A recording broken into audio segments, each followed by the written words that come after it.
Hi, ಎಲ್ರಿಗೂ ನನ್ನ ಪ್ರೀತಿಯ ನಮಸ್ಕಾರಗಳು. ಸಿನಿಪಯಣ ಚಾನಲ್ಗೆ ಎಲ್ಲರಿಗೂ ಕೂಡ ಆತ್ಮೀಯವಾದ ಸ್ವಾಗತ.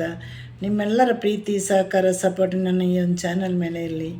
ಇವತ್ತಿನ ನನ್ನ ವಿಡಿಯೋದ ವಿಶೇಷತೆ ಏನಂದರೆ, 1990ರಲ್ಲಿ ಒಂದು ಒಳ್ಳೆಯ ಚಿತ್ರ ಬಿಡುಗಡೆ ಆಗಿತ್ತು. 500 ದಿನಗಳು ಕೂಡ ಅದು ಓಡಿದೆ. ಒಳ್ಳೆಯ ಹಾಡುಗಳು, ಒಳ್ಳೆಯ ಒಂದು ಕಥೆಯುಳ್ಳಂತಹ ಚಿತ್ರ. ಅದರಲ್ಲಿ ನಾಯಕ ನಮ್ಮ ಡಾಕ್ಟರ್ ಶಿವರಾಜ್ಕುಮಾರ್ ಆಗಿದ್ದರು. ನಾಯಕಿ ಬಂದು ನಮ್ಮ ಚಿಪ್ಪಿ ಅಥವಾ ಶಿಲ್ಪ ಆಗಿದ್ರು. ಇದಾಗಲೇ ನಿಮ್ಗೆ ಗೊತ್ತಾಗಿರ್ಬೋದು ಯಾವ ಸಿನಿಮಾ ಅಂತ. ಅದು 1996ರ ಕಾಲ. ಆ ಒಂದು ಸಮಯದಲ್ಲಿ ನಮ್ಮ ಡಾಕ್ಟರ್ ಶಿವಣ್ಣವರು ಒಳ್ಳೆ ಸಿನಿಮಾದಲ್ಲಿ ಅಭಿನಯ ಮಾಡಿ ಒಳ್ಳೆಯ ಹೆಸರು ಮಾಡಿ ಬಹಳ ಉತ್ತುಂಗದಲ್ಲಿ ನಿಂತಿರುವಂಥ ಕಾಲದಲ್ಲಿ ಅವರನ್ನು ಹುಡ್ಕೊಂಡು ಅದೇ ಸಮಯದಲ್ಲಿ ಒಳ್ಳೆಯ ಒಂದು ಚಿತ್ರ ಬರುತ್ತೆ. ಇದಕ್ಕೆ ಶಿವಣ್ಣನೇ ನಾಯಕನಾಗಬೇಕು ಅಂತ. ಆದರೆ ಅದಕ್ಕೆ ಆ ಚಿತ್ರಕ್ಕೆ ಸರಿಯಾದ ನಾಯಕಿ ಬೇಕಲ್ವ.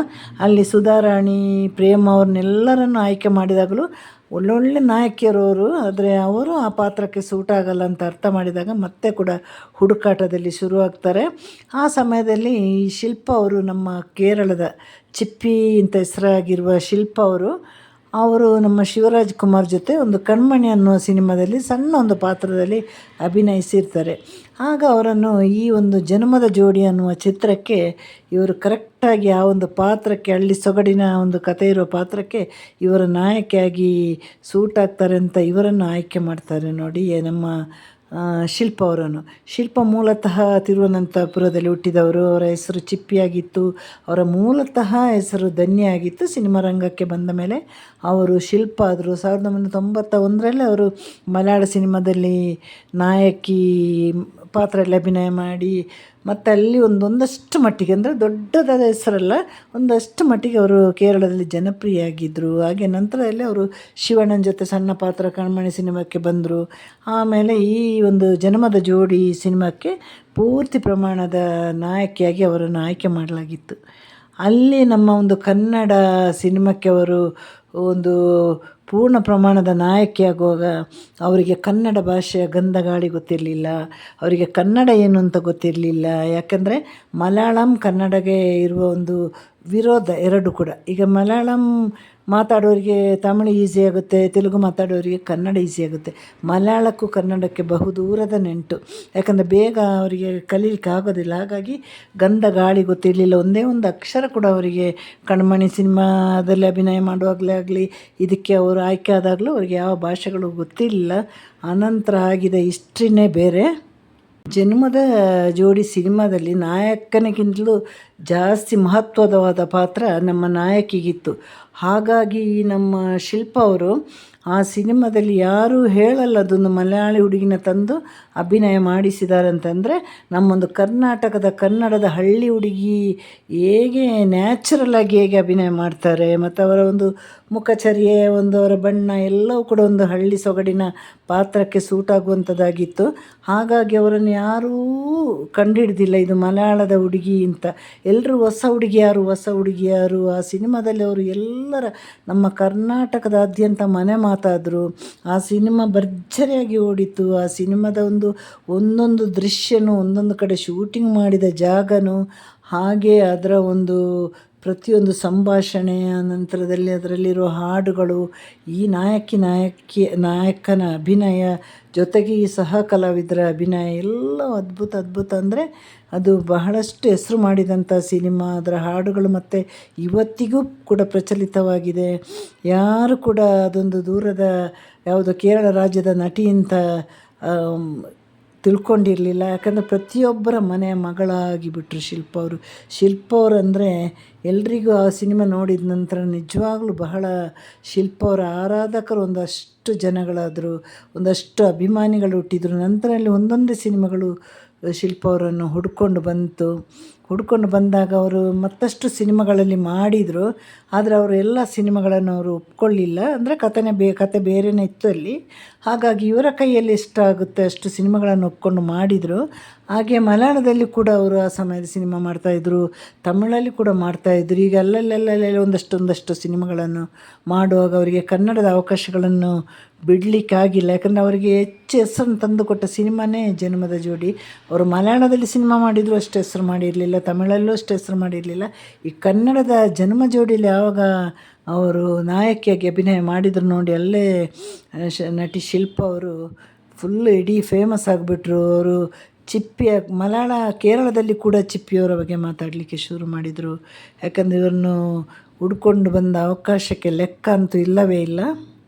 ಅವಕಾಶಗಳು ಇವರನ್ನು ಹುಡ್ಕೊಂಡು ಬಂದಾಗ ಲಕ್ಷ್ಮೀ ಮಹಾಲಕ್ಷ್ಮಿ, ಸುವ್ವಾಲಿ, ಭೂಮಿ ತಾಯಿಯ ಚೊಚ್ಚಲ ಮಗ, ಆಮೇಲೆ ಪ್ರೇಮಾಚಾರಿ, ಖಡ್ಗ, ಧರ್ಮದೇವತೆ, ಇಂಥ ಹಲವಾರು ಸಿನಿಮಾಗಳನ್ನು ಒಪ್ಕೊಂಡು ಇವರು ಮಾಡಿದರು. ಕಲ್ಯಾಣಿ ಇವರ ಕೊನೆಯ ಸಿನಿಮಾ ಕನ್ನಡದಲ್ಲಿ ಪಾಂಡವ ಆಗಿತ್ತು. ಇಷ್ಟು ಸಿನಿಮಾಗಳನ್ನು ಮಾಡಿ ಮತ್ತೆ ಅವರು ಕೇರಳಕ್ಕೆ ಹಿಂತಿರುಗಿ ಹೋಗಿ ಅಲ್ಲೂ ಸಿನಿಮಾಗಳನ್ನು ಮಾಡಿದರು. ಆ ಸಮಯದಲ್ಲೇ ಇವರ ಜೀವನದಲ್ಲಿ ಒಂದು ಪ್ರೇಮ ಕಥೆ ಶುರುವಾಗಿತ್ತು. ಖ್ಯಾತ ನಿರ್ದೇಶಕ ನಿರ್ಮಾಪಕರಾಗಿದ್ದ ರಂಜಿತ್ ಅವರು ಇವರನ್ನು ಪ್ರೀತಿ ಮಾಡ್ತಾಯಿದ್ರು. ಮೊದಲು ಒಳ್ಳೆಯ ಸ್ನೇಹಿತರಾಗಿದ್ದರು. ಯಾಕಂದರೆ ರಂಜಿತ್ ಅವರು ಒಂದು ಸಿನಿಮಾದಲ್ಲಿ ಇವರು ನಟಿಸಿದರು. ಆ ಸಿನಿಮಾ ಕೂಡ ಚೆನ್ನಾಗಿ ಓಡ್ತಾಯಿತ್ತು. ಅದು ಸೇಮ್ ನಮ್ಮ ಈ ಯಾವುದು ಜನ್ಮದ ಜೋಡಿ ಸಿನಿಮಾ ಇದೆ ಅಲ್ವ, ಅದೇ ಸಮಯದಲ್ಲಿ ಆ ಸಿನಿಮಾಗಳನ್ನು ಕೂಡ ಮಾಡಿದ್ದು. ಹಾಗೆ ಒಳ್ಳೆ ಸ್ನೇಹಿತರಾಗಿದ್ದರು. ಪ್ರೀತಿ ಆಯಿತು, ಪ್ರಣಯ ಆಯಿತು, ಒಬ್ಬರನ್ನೊಬ್ಬರು ಬಿಟ್ಟಿರಲಾರದಂತಹ ಒಂದು ಸನ್ನಿವೇಶ ಕೂಡ ಬಂತು. ಆದರೆ ಇಲ್ಲಿ ರಂಜಿತ್ ಅವರ ಇವರನ್ನು ಇಷ್ಟಪಡಲಿಕ್ಕೆ ನನಗೆ ಗೊತ್ತಿರೋ ಮಟ್ಟಿಗೆ ಒಂದು ಹಿಸ್ಟ್ರಿಯೇ ಬೇರೆ ಇತ್ತು. ಅದನ್ನು ಇವಾಗ ನಾನು ಇಲ್ಲಿ ಹೇಳ್ತೀನಿ. ಅವರು ಶಿಲ್ಪ ಅವರನ್ನು ಇಷ್ಟೊಂದು ಇಷ್ಟಪಡಲಿಕ್ಕೆ ಕಾರಣ ಏನು ಅಂದರೆ, ಹಲವು ವರ್ಷಗಳ ಹಿಂದೆ ಅಂದರೆ 1985ರಲ್ಲಿ ಒಂದು ಖ್ಯಾತ ಭರತನಾಟ್ಯ ಮೋನಿಶ್ ಅವರೆಲ್ಲರಿಗೂ ನಿಮಗೆ ಗೊತ್ತಿರ್ಬೋದು. ಮೋನಿಶ್ ಅವರನ್ನು ಬಹಳ ಉದ್ದ ಕೂದಲು, ಇಷ್ಟು ದಪ್ಪಾಗಿ ಉದ್ದ ಕೂದಲಿನ ಮೋನಿಶ ಪ್ರಖ್ಯಾತ ಭರತನಾಟ್ಯ ಡ್ಯಾನ್ಸರ್. ಅವರು ಮೂಲತಃ ಕೇರಳದವರಾದ್ರೂ ಹುಟ್ಟಿ ಬೆಳೆದಿದ್ದೆಲ್ಲ ಬೆಂಗಳೂರಲ್ಲೇ. ಅವರ ಅಪ್ಪ ಆರ್ಮಿಯಲ್ಲಿದ್ದರು, ಅಮ್ಮ ಕೂಡ ಭರತನಾಟ್ಯ ಡ್ಯಾನ್ಸರೇ. ಅವರಿಗೆ ಹಾಗೆ ಮೊದಲು ನಗಕ್ಷದಗಳು ಅನ್ನುವ ಒಂದು ಸಿನಿಮಾದಲ್ಲಿ, ಈ 80-90 ನಡುವೆ ಸಿಕ್ಕಿರುವಂಥ ಸಿನಿಮಾ, ಆ ಸಿನಿಮಾ ಮಲಯಾಳ ಭರತನಾಟ್ಯ ಡ್ಯಾನ್ಸರ್ ಜೊತೆ ವಿನೀತ್ ಜೊತೆ ಆ ಸಿನಿಮಾ ಇಬ್ಬರು ನಾಯಕ ನಾಯಕಿಯಾಗಿ ಅವರ ಸಿನಿಮಾದಲ್ಲಿ ಅಭಿನಯ ಮಾಡ್ತಾರೆ. ಆಗ ಬಹಳ ಚಿಕ್ಕ ವಯಸ್ಸು ಮೋನಿಶ್ ಅವರಿಗೆ, ಒಂದು 16 ವಯಸ್ಸರ ಒಳಗೆ ಇರ್ಬೋದು. ಆದರೆ ಆ ಸಿನಿಮಾ ರಾಷ್ಟ್ರೀಯ ಪ್ರಶಸ್ತಿ ಕೂಡ ಬರುತ್ತೆ. ಬಹಳ ಚೆನ್ನಾಗಿ ಓಡುತ್ತೆ. ಕೇರಳದಲ್ಲೆಲ್ಲ ಕಡೆ ಹೆಸರು ಮಾಡುತ್ತೆ. ಅಂದರೆ ಕೇರಳ ಬಿಟ್ಟು ಬೇರೆ ರಾಜ್ಯದಲ್ಲಿ ಕೂಡ ಆ ಸಿನಿಮಾವನ್ನು ನೋಡ್ತಾರೆ ಎಲ್ಲರೂ.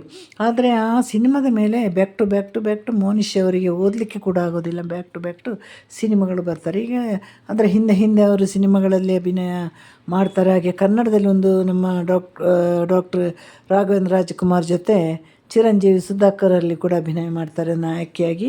ನಂತರಲ್ಲಿ ಕೇರಳದಲ್ಲಿ ಬಹಳ ಬ್ಯುಸಿಯಾಗಿರೋ ಸಮಯದಲ್ಲಿ ಒಂದಿನ ಬೆಂಗಳೂರಿಂದ ಕೇರಳಕ್ಕೆ ಶೂಟಿಂಗ್ ಅಂತ ಹೋಗುವಾಗ ಕೇರಳದಲ್ಲಿ ಒಂದು ಲಾರಿ ಅಡಿಗೆ ಇವರ ಕಾರು ಆಕ್ಸಿಡೆಂಟ್ ಆಗಿ ಅಲ್ಲಿ ಸ್ಪಾಟಲ್ಲಿ ಅಮ್ಮನ ಜೊತೆಯಲ್ಲಿ ಇರ್ತಾರೆ. ಸ್ಪಾಟಲ್ಲಿ ನಮ್ಮ ಮೋನಿಶ್ ಅವರು ಡೆತ್ ಆಗ್ತಾರೆ. ಯಾಕಂದರೆ ಮೋನಿಶ್ ಅವರ ಅದಕ್ಕಿಂತ ಮೊದಲು ಮೋನಿಶ್ ಅವರು ತುಂಬ ಕಲಾವಿದರೆಲ್ಲ ಸೇರಿ ದುಬೈಯಲ್ಲಿ ಒಳ್ಳೆಯ ಒಂದು ಕಾರ್ಯಕ್ರಮ ಎಲ್ಲ ಮಾಡಿ ಮುಗಿಸಿ ಇವರು ಅದರಲ್ಲಿ ಆ ಒಂದು ಕಾರಲ್ಲಿ ಹೋಗುವಾಗ ಅದರ ಆಲ್ಬಮ್ ನೋಡ್ತಾ ಇದ್ರಂತೆ. ಅವತ್ತೆಲ್ಲ ಆಲ್ಬಮ್ ಅಲ್ವ, ಇವತ್ತಿನಾಗೆ ಪೆನ್ ಡ್ರೈವ್ ಅದು ಇದು ಏನೂ ಇರಲಿಲ್ಲ. ಇವರು ಕಾರಲ್ಲಿ ಆಲ್ಬಮ್ ನೋಡ್ತಾ ಇದ್ದ ಸಮಯದಲ್ಲೇ ಇಂಥ ಒಂದು ಅಪಘಾತ ನಡೆದಿದೆ. ಅಂದರೆ ಆ ಸಮಯದಲ್ಲಿ ಏನಾಗಿತ್ತಂದರೆ, ಈ ಶಿಲ್ಪ ಅವರನ್ನು ಮದುವೆಯಾದ ರಂಜಿತ್ ಅವರಿಗೆ ಮೋನಿಶ್ ಅವರಂದರೆ ಬಹಳ ಇಷ್ಟ ಅಂತೆ. ಮುಂದೊಂದು ದಿನ ನನ್ನ ಈ ಒಂದು ಪ್ರೀತಿಯನ್ನು ಅವ್ರ ಹತ್ರ ಹೇಳ್ಕೊಳ್ಬೇಕು, ಇಲ್ಲಾಂದರೆ ಅವರ ತಾಯಿ ಹತ್ರ ಹೇಳ್ಕೊಳ್ಬೇಕು ಅಂತ ಇವರು ಕಾಯ್ತಾ ಇದ್ರಂತೆ ರಂಜಿತ್ ಅವರು. ಯಾಕಂದರೆ ಅವರಿಗೆ ಸಮಯ ಒದಗಿ ಬರಲಿಲ್ಲ ಆ ಪ್ರೀತಿಯನ್ನು ಹೇಳ್ಕೊಳ್ಳಿಕ್ಕೆ. ಅಷ್ಟಕ್ಕೆ ಅವರು ಇಷ್ಟಪಡ್ತಾ ಇದ್ರಂತೆ. ಆದರೆ ಒಂದು ಸಮಯದಲ್ಲಿ 1992ರಲ್ಲಿ ಇವರು ಅಪಘಾತ ಆಗಿ ಅಲ್ಲೇ ಸ್ಪಾಟಲ್ಲಿ ಡೆತ್ ಆಗಿಬಿಡ್ತಾರೆ. ಆ ಒಂದು ನೋವು ನಮ್ಮ ರಂಜಿತ್ ಅವರಿಗೆ ಸಹಿಸ್ಲಿಕ್ಕೆ ಆಗೋದಿಲ್ಲ. ಅವರಿಗೆ ತುಂಬ ಅವರು ಡಿಪ್ರೆಷನ್ಗೆ ಹೋಗಿರ್ತಾರೆ.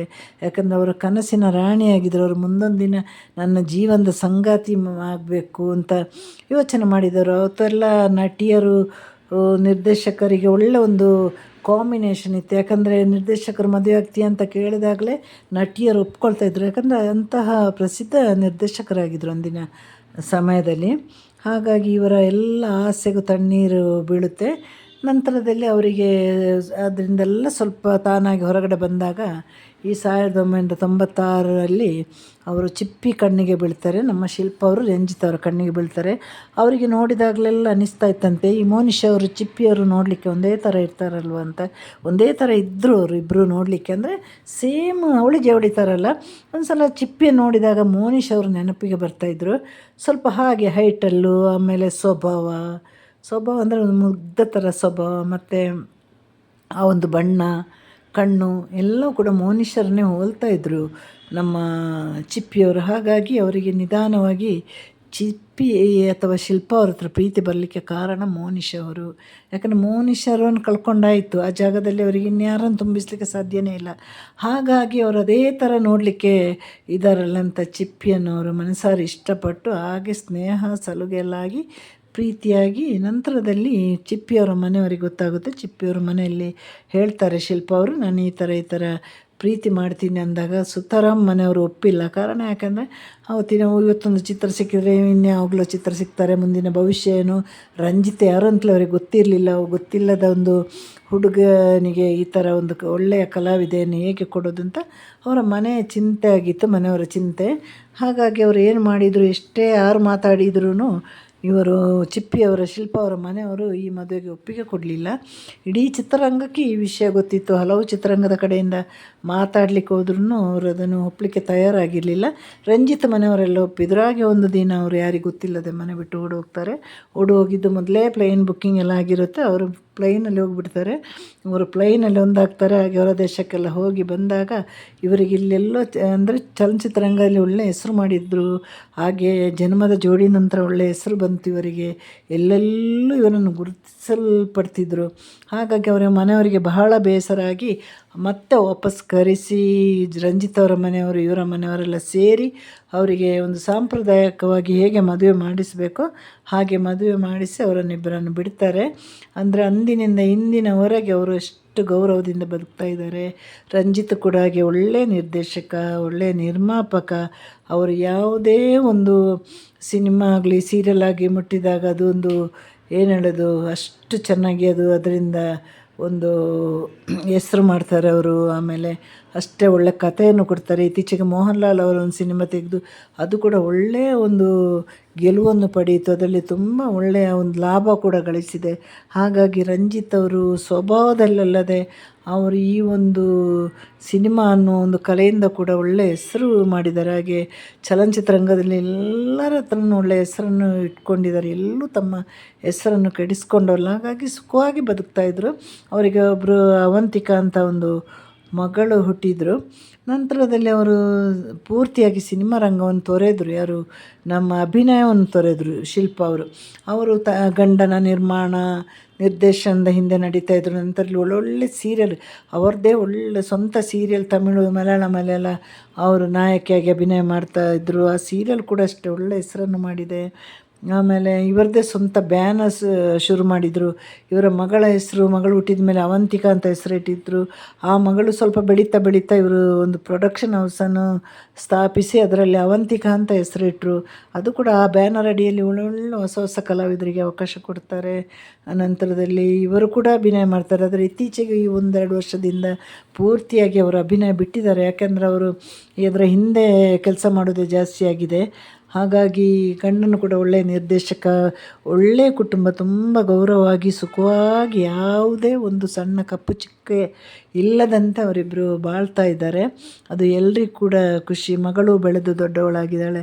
ಇವತ್ತು ನಾಳೆಯಾಗಿ ಅವಂತಿಕನಿಗೆ ಮದುವೆ ಮಾಡುವಂತಹ ವಯಸ್ಸು ಕೂಡ ಬರ್ತಾ ಇದೆ. ಹಾಗಾಗಿ ಈ ಮದುವೆಯಲ್ಲಿ ಅವರು ಯಾವುದೇ ಒಂದು ನೋವನ್ನು ಕೂಡ ಕಂಡುಕೊಂಡಿಲ್ಲ. ಯಾಕಂದರೆ ರಂಜಿತ್ ಒಂದು ಒಳ್ಳೆಯ ವ್ಯಕ್ತಿ, ಎಲ್ಲರಿಗೆ ಬೇಕಾಗಿರೋ ವ್ಯಕ್ತಿ. ನಮ್ಮ ಮಲಯಾಳಂ ಚಲನಚಿತ್ರರಂಗದಲ್ಲಿ ದೊಡ್ಡ ಕಲಾವಿದರ ಗೆಳೆಯನು ಕೂಡ ಆಗಿದ್ದಾರೆ.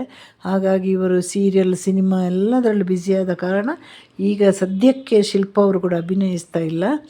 ಹಾಗಾಗಿ ಇವರ ಜೀವನ ಮತ್ತಷ್ಟು ಚೆನ್ನಾಗಿ ಆಗಲಿ, ಇದೇ ಥರ ಇವರ ಸಂಸಾರ ಮುಂದುವರಿಯಲಿ, ಇನ್ನೂ ಒಳ್ಳೆಯ ಸಿನಿಮಾ ಸೀರಿಯಲ್ಗಳನ್ನು ಮಾಡಲಿ. ಯಾಕೆಂದರೆ ಇಂಥವ್ರು ಬಂದಾಗಲೇ ಅಲ್ವಾ ಮನೋರಂಜನೆ ಎಲ್ಲ ಸಿಗೋದು. ಇವರು ಮಾಡಿರೋ ಪ್ರತಿಯೊಂದು ಸೀರಿಯಲ್ಗೆ ನಮ್ಮ ಮಲಯಾಳಿ ಜನರು ಫಿದಾ ಆಗಿದ್ದಾರೆ. ಹಾಗೆ ತಮಿಳಲ್ಲೂ ಕೂಡ ಮಾಡಿದರು, ಅಭಿನಯ ಕೂಡ ಹಾಗೆ. ಈಗ ನಾವು ಜನ್ಮದ ಜೋಡಿಯಲ್ಲಿ ಶಿಲ್ಪ ಅವರು ಹೇಗಿದ್ದಾರೆ ಹಾಗೆಯೇ ಈಗಲೂ ಕೂಡ ಹಾಗೆ ಇದ್ದಾರೆ. ಹಾಗೆ ನಾವೆಲ್ಲರೂ ಸೇರಿ ಇವರ ಒಂದು ಮುಂದಿನ ಭವಿಷ್ಯಕ್ಕಾಗಿ ಹಾರೈಸೋಣ. ಇವತ್ತಿನ ನನ್ನ ವಿಡಿಯೋ ಇಷ್ಟ ಆದರೆ ನೀವೆಲ್ಲ ಲೈಕ್ ಮಾಡಿ, ಕಮೆಂಟ್ ಮಾಡಿ, ತಪ್ಪಿದರೆ ಹೇಳಿ. ಮುಂದಿನ ವೀಡಿಯೋದೊಂದಿಗೆ ಬರ್ತೀನಿ ನಾನು. ಹಾಗೆ ನನ್ನ ಈ ವಿಡಿಯೋ ನಿಮಗೆಲ್ಲರಿಗೂ ಕೂಡ ಇಷ್ಟ ಆಗಿರ್ಬೋದು ಅಂತ ನಾನು ನಂಬಿದ್ದೇನೆ. ಇಷ್ಟ ಆಗಿಲ್ಲ ಅಂದರೂ ತಿಳಿಸಿ, ಇಷ್ಟ ಆದರೂ ತಿಳಿಸಿ. ನನಗೆ ಹೆಚ್ಚಾಗಿ ಲೈಕ್ ಕೊಡಿ, ಕಮೆಂಟ್ ಕೊಡಿ, ಶೇರ್ ಮಾಡಿ, ಹಾಗೆ ವ್ಯೂಸ್ ಕೂಡ ಕೊಡಿ. ಎಲ್ರಿಗೂ tata bye bye, see you, take care.